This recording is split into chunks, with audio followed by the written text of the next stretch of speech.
Tingnan natin. Pinta natin. Ay, durog ang tuhod mo, sir. Nagdikit. Dalawang beses sa ano. Ayan o. Gumalaw. Pero may tatakbo ko sa nila. Oh.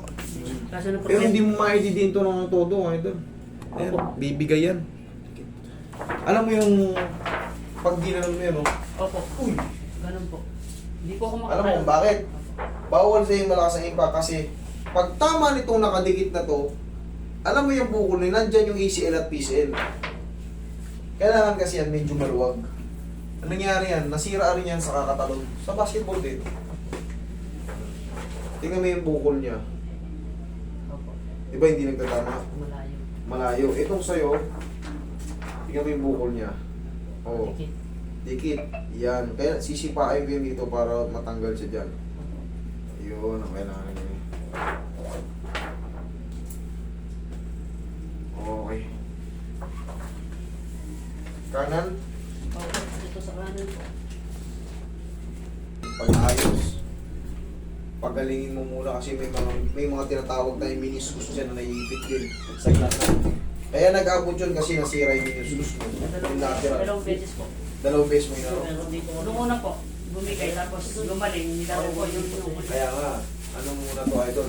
Ang laki na ng pinagbago na ng ano mo.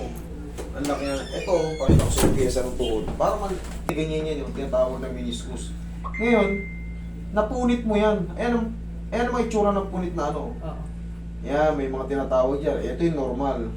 Ito yan, ganyan o. Yan o. Mayroon tinatawag na flat. Degenerative. Bucket handle. Yan yung masarap. Punit. Talagang bucket handle. Lalo itong pound beak na to. Yan o. Sa taas yan. Superior view. Kung paano may mata pa. Hindi matamaan yun. No? Pero ito idol, paano mo muna to. Ha? Pahinga mo muna to. Kahit wala na muna siya sakit. Hayaan mo muna makapahinga yung tuhod mo. Kasi sa susunod dito, kahit walking lang, hirap ka na. Kala ko, di na ako makakalakad dun. Oo. Tol, Roy, may tissue, Roy.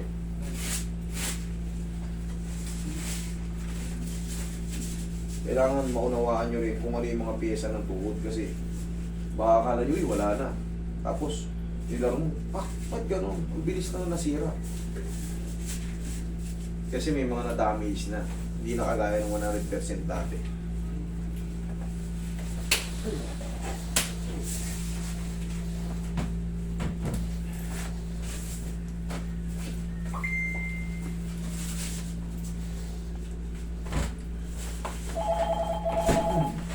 Okay, thank you.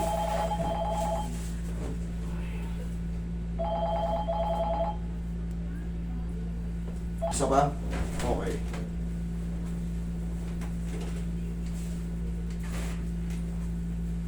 Tanggalin mo lang itong kakabit kong bandage pag matutulog ka na.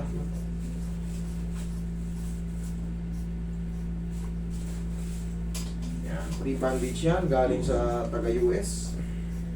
Yan na natin. Si-share din natin sa kanila, mga sinishare dito.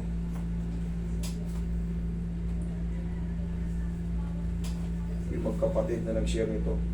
Galing US yan sila. Oh, nakad ka.